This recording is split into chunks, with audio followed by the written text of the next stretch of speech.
జన చైతన్య వేదిక YouTube channel ప్రేక్షకులకు నమస్కారం. ఓ వైద్యునిగా, రచయితగా, వక్తగా, మోటివేషనల్ స్పీకర్గా విద్యా, వైద్య, ఆరోగ్య రంగాలతో పాటు పర్యావరణానికి సంబంధించిన పలు అంశాలపై, పలు సమస్యలపై అనునిత్యం అలుపెరగని పోరాటం చేస్తున్నారు డాక్టర్ వి బ్రహ్మారెడ్డి గారు. జన విజ్ఞాన వేదిక ద్వారా మూఢనమ్మకాలపై, మూఢ విశ్వాసాలపై గలం విప్పుతూ ప్రజల్లో చైతన్యాన్ని నింపుతున్నారు. ఈరోజు వారు గుంటూరు వచ్చిన నేపథ్యంలో వారితో వచ్చిన ముఖాముఖి కార్యక్రమం ఏర్పాటు చేయడం. ముందుగా వారిని స్వాగతిద్దాం. నమస్కారం బ్రహ్మారెడ్డి గారు. నమస్కారం అండి. సార్, 1980వ దశాబ్దం నుండి సైన్స్ ఉద్యమం కావచ్చు, అక్షరాస్యత ఉద్యమం కావచ్చు, అదేవిధంగా మద్యపానానికి సంబంధించిన సారా ఉద్యమాలలో మీరు కీలకంగా పనిచేసిన నేపథ్యం సార్. సో ఆ ఉద్యమాల అనుభవాలను మాతో పంచుకోగలరు? 1986లో మొట్టమొదటి మేము డ్రగ్ సెమినార్స్ అని జరిపామండి. అంటే ప్రజలకి ఎటువంటి మందులు అవసరం, ఎలాంటి ప్రమాదకరం, ఎలాంటి ఇర్రేషనల్ మందులు మార్కెట్లో ఉన్నాయని చెప్పని సంవత్సరం అంతా ప్రచారం చేశాం. అది అయిన తర్వాత 1987లో భారత జన విజ్ఞాన జాత అనే పేరుతో దేశంలో 5 ప్రాంతాల నుంచి కళాజాతాల రూపంలో బయలుదేరి భోపాల్ నగరం చేరాం.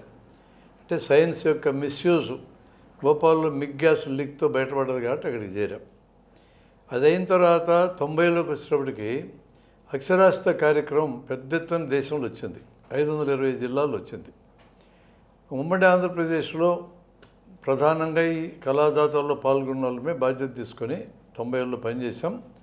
దానికి జస్ట్ 2 ఏళ్ల ముందు 88 ఫిబ్రవరి 28వ తేదీన జన విజ్ఞాన వేదిక అనే సంస్థ పెట్టి ఈ సంస్థ తరఫున ఈ కార్యక్రమాన్ని మొదలెట్టాం. చాలా గొప్ప అనుభవం మాకు అది. ఒక్కో జిల్లాలో ఒకరిద్దరం కంటే ఈ విషయాలు తెలిసిన వాళ్ళు లేము ఆ కాలంలో. గుంటూరులో లక్ష్మణరెడ్డి, కర్నూలులో నేను, డాక్టర్ రమ్మాదేవి అని ఆమె, నెల్లూరులో విజయ్ కుమార్, బాలసుబ్రహ్మణ్యం, మాల్యాద్రి, ఇట్లా ఒక్కో జిల్లాకి ఒకరు, ఇద్దరు, ముగ్గురు అంతే. కానీ సబ్జెక్టు మీద మాకున్న కమాండ్ వల్ల మేము ఆఫీసర్లు అందరినీ కూడా కలుపుకొని పనిచేయగలిగిన పరిస్థితి. ప్రజలకి చదువు మీద విపరీతమైన కోరిక ఉన్నదనే విషయం మాకు బయటపడ్డది. ఎస్సీలు, ఎస్టీలు, మహిళలు, బీసీలు ఈ సెంటర్లు అద్భుతంగా నడిచాయి. ఓసీలు తక్కువ మంది వచ్చారు. ఇది కాగానే నెల్లూరులో సారా వ్యతిరేక పోరాటాన్ని కూడా జన విజ్ఞాన వేదిక నాయకత్వంలోనే నిర్వహించాం. అదైన తర్వాత పొదుపు కార్యక్రమం అని రోజుకో రూపాయి దాచిపెట్టండి అనే ఒక కార్యక్రమాన్ని స్టార్ట్ చేసి ఆ తర్వాత ఒక జిల్లాకి 15 నుంచి 17,000 గ్రూపులు తయారైనాయి. తర్వాత అమ్మారదేశ్ అనే పేరుతో కార్యక్రమం చేసాం. దాన్నే చంద్రబాబు గారి హయాంలో జన్మభూమి అనే పేరుతో మార్పు చేశారు. అప్పుడు పనిచేసిన కలెక్టర్ సాంబశివరావు గారు దాన్ని నాయకత్వం వహించారు. దాని తర్వాత వాటర్ షెడ్ కార్యక్రమం అని మరో కార్యక్రమం కర్నూలులో దాదాపు 5,000 హెక్టార్లలో 3 సంవత్సరాలు పనిచేసాం. 2,000 నుంచి 2,500 ఎకరాల్లో మామిడి చెట్లు వచ్చినాయి. ఇప్పుడు ఒక్కో గ్రామానికి 2-3 కోట్ల ఆదాయం ఏడాదికి వచ్చే పరిస్థితి ఆ కార్యక్రమం వచ్చింది. 2002లో ఉచిత కరెంటు ప్రజలకి ఇవ్వడం ఎలా న్యాయమో, ఎలా సాధ్యమో అనేదాన్ని ఇక్కడే గుంటూరులో మేము మీటింగ్ పెట్టి ఎలక్ట్రిసిటీ సమస్యల మీద మా కార్యకర్తలకు శిక్షణ ఇచ్చే టైంలో అప్పుడు రాజశేఖర రెడ్డి గారు అపోజిషన్ లీడర్గా ఉండే, ఆయన ఊరు వస్తే మమ్మల్ని గ్రీట్ చేయడానికి వచ్చాడు. ఆయన్ని పిలిచి మాట్లాడించే క్రమంలో ఆయనకి ఆ సూచన మేము చేశాం. ఆయన పాదయాత్రలో ఉచిత కరెంట్ ఇస్తానని ప్రామిస్ చేశాడు. ఇప్పటికి దాదాపు 30-40 వేల కోట్ల రూపాయలు 2 రాష్ట్రాల్లో రైతులకి మేలు జరిగిందనేది మాకు కలిగినటువంటి అనుభవం. అలా వరుసగా కార్యక్రమాలు, కళాజాతాలు ప్రజలతో నేరుగా పాల్గొని చేస్తూ వచ్చాం. ఒక స్థాయిని సంపాదించుకోగలిగింది జన విజ్ఞాన వేదిక. ప్రజలు ఎక్కడైనా మూఢనమ్మకాలు కానీ, అబ్స్కురాంటిస్ట్ బిహేవియర్స్ ఉన్నా, చేతబడులు లాంటి, బాణమతి లాంటివి ఉన్నా, దీని మీద జన విజ్ఞాన వేదిక ఏం చెప్తుందని మా వైపు చూసే వరకు మేము ప్రజల్లో కలిసిపోగలిగిన పరిస్థితి వచ్చిందండి. సార్, నేటి ఆధునిక ప్రపంచంలో సాంకేతిక పరిజ్ఞానం కొత్త పుంతలు తొక్కుతూ ఇప్పుడు ఏఐ గురించి మాట్లాడుకుంటున్నాం, డ్రోన్ల గురించి మాట్లాడుకుంటున్నాం. ఓ సమాజం పురోగతి సాధించాలన్నా, అభివృద్ధి చెందాలన్నా కూడా అశాస్త్రీయమైనటువంటి మూఢనమ్మకాలు కావచ్చు, మూఢ విశ్వాసాలు కావచ్చు, ఏ విధంగా అడ్డంకిగా మారతాయని మీ అభిప్రాయం సార్? శాస్త్రీయ దృష్టి వేరండి, శాస్త్రీయ పద్ధతి వేరండి. శాస్త్రీయ పద్ధతి అనేది సైన్స్ మొదలైనప్పటి నుంచి ఆ పద్ధతిని సైన్స్ వాడుకుంటుంది. సైన్స్ ఈరోజు మనం మాట్లాడే ఆధునిక సైన్స్ గురించి నేను మాట్లాడడం లేదు. పూర్వకాలంలో చక్రం కనిపెట్టినాడంటే అదొక సాంకేతికత, నిపుణుడు కనిపెట్టాడంటే అదొక ప్రకృతి రహస్యాన్ని ఛేదించినట్టే మానవ జాతి ఆవిర్భవించినప్పటి నుంచి కొత్త విషయాలు కనుక్కుంటానే ఉన్నాడు మనిషి. అక్కడ వాడే పద్ధతిని సైంటిఫిక్ మెథడ్ లేదా శాస్త్రీయ పద్ధతి, మెథడ్ ఆఫ్ సైన్స్ అని పిలుస్తాం. ఇందులో ఒకసారి చూసి నిర్ణయించక పదే పదే చూడాలి ఒకదాన్ని. ఒక అనుభవం కలగగానే దాని మీద నిర్ణయం చేయకూడదన్న సూత్రం ఉంటుంది. ఒక ఇంద్రియంతో చూసి ఫైనలైజ్ చేయకూడదు, ఇతర ఇంద్రియాల సహాయం తీసుకోవాలనే భాగం కూడా ఉంటుంది. ఇప్పుడు తెల్లగా 2 వస్తువులు ఉంటే కన్ను 2 తెల్లగా ఉన్నదని చెప్తుంది. కన్ను చెప్పలేదు ఆ రెంటికి డిఫరెన్సు. దాన్ని నాలుక మీద వేసుకుంటే ఒకటి ఉప్పగా ఒకటి తీయగా ఉందనుకోండి, ఇది చక్కెర దుప్పు అని చెప్పచ్చు మనం. అట్లా ఇతర ఇంద్రియాల సహాయం తీసుకొని ఉన్న విషయం ఏంటో తెలుసుకోవాలి. అంటే ప్రకృతిలో ఏముందో అది ఉన్నదన్నట్టు తెలుసుకోవాలా. అలా తెలుసుకోవడం మానవుడి యొక్క అవసరము. అలా తెలుసుకున్నప్పుడే వాటిని మనిషి ఉపయోగించుకోగలడు అనేది మనిషికి ఎప్పుడో తెలిసేది. తర్వాత సెట్టింగ్ మార్చి చూడడం. ఓ స్ట్రైట్గా ఉండే స్కేలుని నీళ్ళల్లో పెడితే వంగినట్టు కనపడుతుంది, బయటికి తీస్తే స్ట్రైట్గా కనపడుతుంది. అది సెట్టింగ్ మార్చడం అంటాం. ఓ ఖాళీ బాటిల్ని తీసుకెళ్ళి నీళ్ళల్లో ముంచగానే బుడగలు బయటకు వస్తాయి. ముందేమంటాం? ఖాళీ బాటిల్ అంటాం. బుడగలు బయటకు వచ్చినాక దాంట్లో గాలి ఉందని అంటాం. సెట్టింగ్ మారిస్తే కనపడుతుంది. ఇది 3వ మెథడు. ఈ 3 మెథడ్స్ మానవ జాతికి పుట్టినప్పటి నుంచి తెలుసు. ఇంకా 2 మెథడ్స్ ఆధునిక మానవుడు కనుక్కున్నాడు. ఇంద్రియాలు సామర్థ్యం పెంచి టెలిస్కోప్ కానీ, మైక్రోస్కోపు, స్పెక్ట్రోస్కోపు, స్టెథోస్కోపు ఇలాంటి వాటిని ఆవిష్కరించిన తర్వాత, వాటిని తయారు చేసుకున్న తర్వాత, వాటి ద్వారా వచ్చే ప్రకృతికి సంబంధించిన అదనపు సమాచారం మనిషి సేకరించుకున్నాడు. ఇది వచ్చినాక లీప్స్ అండ్ బౌండ్స్తో మనిషి విజ్ఞానం పెరిగింది.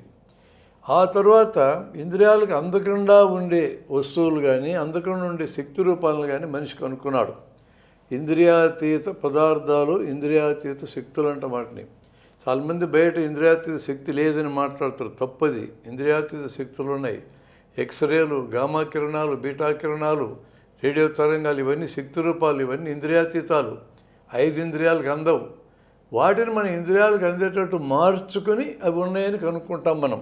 ఇప్పుడు ఎక్స్రేని కంటితో చూసే ప్లేట్ కింద మార్చాం.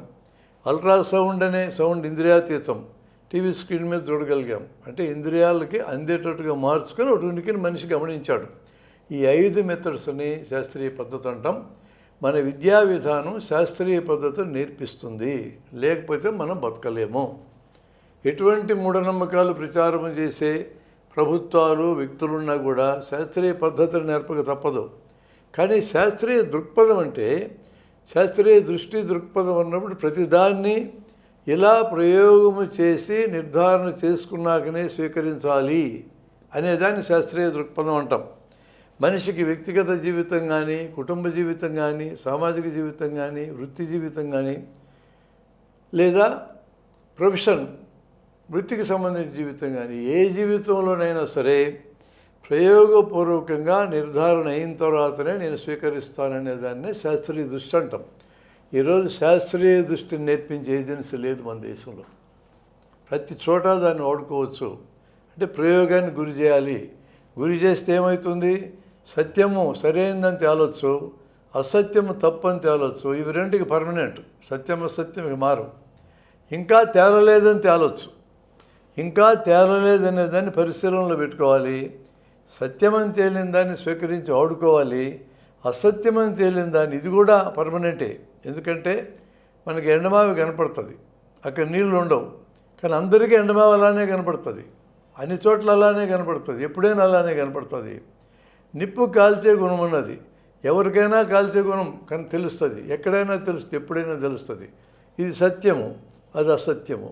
అంటే సత్యం అంటే ఉన్నది ఉన్నట్టు తెలిసింది, అసత్యం అంటే ఉన్నది ఒకటైతే మరో రకంగా తెలిసింది. ఈ రెంటిని గురించినటువంటి జ్ఞానం మనిషిని డ్రైవ్ చేస్తుంది. సత్యాన్ని ఉపయోగించుకుంటాడు. ఇది తింటే ఆహారం, ఆకలి తీరుతుంది, ఉపయోగించుకుంటాడు. ఇది తింటే ప్రమాదం, విషము, చచ్చిపోతారని తెలుసుకుంటాడు. ఇది తింటే, ఈ మొక్కలు తింటే రోగాలకి పని చేస్తాయని తెలుసుకుంటాడు. అట్లా ఏమంటే ప్రకృతిలో ఎదురయ్యే అన్నిటినీ కూడా ఉన్నదేంటో ఉన్నదన్నట్టు తెలుసుకోవడం సత్యం అంటాం. ఉన్నది ఒకటైతే మరో రకంగా మనకు తెలిస్తే అసత్యం అంటాం. ఈ రెండూ మానవ జాతి పురోగతికి ఉపయోగపడతాయి. ఇంకా మనకి సత్యమో అసత్యమో తేలనటువంటి వాటిని పరిశీలనలో పెట్టి భవిష్యత్తులో తెలుసుకుంటామో, ఇలాంటి పద్ధతిలో మనకు ఎదురైన వాటిని గురి చేసి మాత్రమే స్వీకరించాలి అనేదాన్ని శాస్త్రీయ దృక్పథం అంటాం. ఆ శాస్త్రీయ దృక్పథాన్ని ఈరోజు మన విద్యాలయాల్లో నేర్పడం లేదు, ఇంట్లో నేర్పడం లేదు, సమాజం నేర్పడం లేదు. అందుకే సమాజంలో ఈరోజు ఇన్ని మూఢనమ్మకాలు పెరగడానికి మూల కారణమైంది. సార్, మతం అనేది మానవత్వాన్ని పెంపొందించాలి. అలాంటిది ఈ మూఢభక్తి ఏదైతే ఉందో మత విద్వేషాలను రెచ్చగొడుతూ ప్రజల మధ్య కలహాలు సృష్టిస్తుంది సార్. దీనికి ఈ మూఢభక్తికి కపట దేశభక్తులు కూడా తోడయ్యారు సార్. సో వీళ్ళ నుండి దేశాన్ని రక్షించుకోవాలంటే మీరిచ్చే పరిష్కార మార్గాలు ఏమిటి సార్? మొదట మనం మతం యొక్క నేచర్ అర్థం చేసుకోవాలి. ఇది ఒక భావజాలం. ఒకానొకప్పుడు మానవుల్ని కలిపి ఉంచడానికి ఉద్దేశించబడ్డ భావజాలం అది. జనాభా పెరిగింది, సంఖ్య పెరిగింది, అలా భిన్నమైన భావజాల రంగానికి వచ్చినాక అనేక మతాలు శాఖోపశాఖలు వచ్చినాయి. ఎప్పుడైతే ఇది సంఖ్య పెరిగిందో ఈ మతం అనేది జనాన్ని కలపటానికి కాక డివైడ్ చేయడానికి తోడ్పడే పద్ధతి వచ్చింది. ఈ మతాన్ని అనుసరించే వాళ్ళలో కొన్ని రకాలు ఉన్నారు. ఒక రకము ఈ మతాన్ని స్వీకరిస్తా, ఇది నా హక్కు, నేను ఇతరులకు ఇబ్బంది పెట్టను, నా మతాన్ని మాత్రం అనుసరిస్తే ఇతరులకు చెప్పుకుంటా, వీళ్ళతో ఏ ప్రమాదమో ప్రపంచంలో లేదు. ఏ మతం వారైనా వీళ్ళు సహిష్ణుత కలిగిన వాళ్ళు, పక్క మతాలను భరించగలిగేటోళ్ళు, ఇతరులకు సహాయపడటానికి సిద్ధపడేవాళ్ళు, తన మతమేదో తన దైవం ఏదో మాట్లాడుకుంటుంటారు, ఎవరిని కష్టపెట్టరు. సమస్య అంతా ఎవరితో వస్తుందంటే, నా మతమే గొప్ప, నీ మతం తక్కువ అనే ఫెనటిక్స్, బలమైన అభిప్రాయం కలిగినటువంటి వాళ్ళతో సమస్య వస్తుంది. వీళ్ళు ఎప్పుడు కూడా కొద్ది సంఖ్య ఉంటారు. కొద్ది సంఖ్య కాబట్టి వీళ్ళు సమాజాన్ని డామినేట్ చేయలేరు. అంతకంటే పెద్ద సమస్య ఎవరితో వస్తుందంటే, మతం గురించి పూర్తిగా తెలుసు, దేవుణ్ణి ఏమాత్రం నమ్మరు, మతాన్ని కూడా నమ్మరు, కానీ మతాన్ని రాజకీయ అవసరాలకి, వ్యాపార అవసరాలకి, తమ యొక్క సొంత అవసరాలు తీరడానికి వాడుకునే దుష్టబుద్ధి కలిగినటువంటి వాళ్ళు అధికారంలో ఉంటే, సంపదను సేకరించుంటే వీళ్ళతో ప్రమాదం వస్తుంది.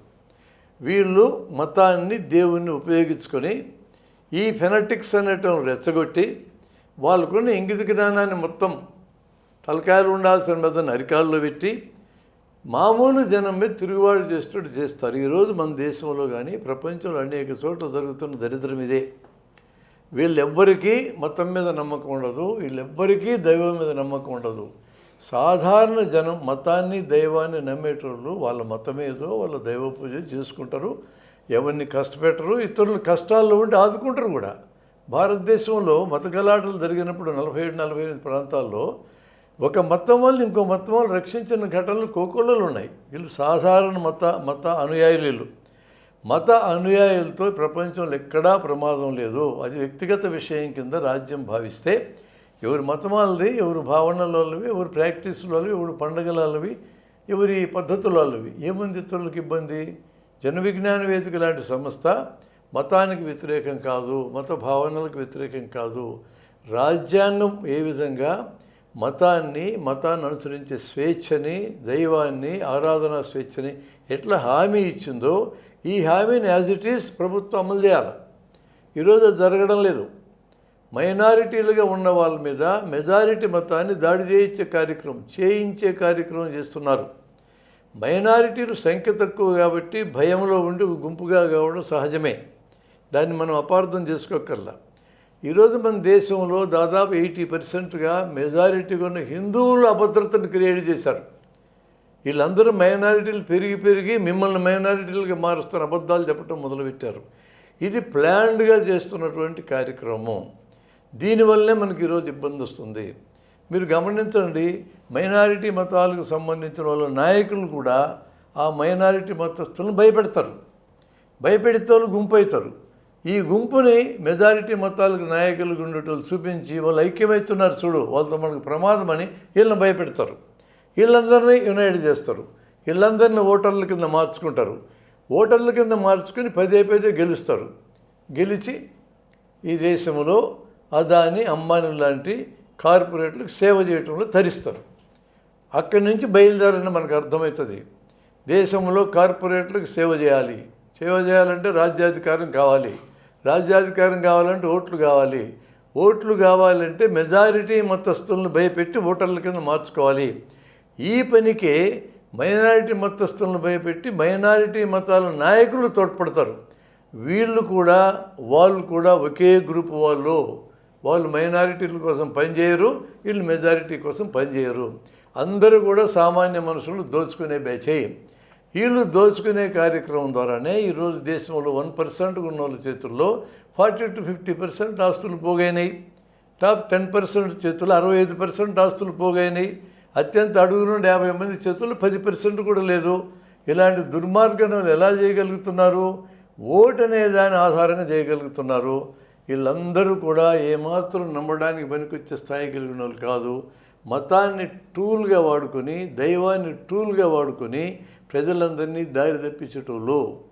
Excellent sir. మతాన్ని, దేవుణ్ణి ఉపయోగించుకునే వాళ్ళతో జాగ్రత్త అంటూ మీరు ప్రజలను హెచ్చరించారు సార్. అదేవిధంగా మూఢనమ్మకాలు, మూఢ విశ్వాసాలు ఉన్న సమాజం ఏ విధంగా మనుగడ సాధించలేదనే అంశాన్ని కూడా మీరు సెలవిచ్చారు సార్. మా స్టూడియోకి విచ్చేసి ఈ కార్యక్రమంలో పాల్గొని కొన్ని విషయాల పట్ల మీ స్పందన తెలియజేసినందుకు మీకు ధన్యవాదాలు సార్. నమస్కారం అండి. Thank you.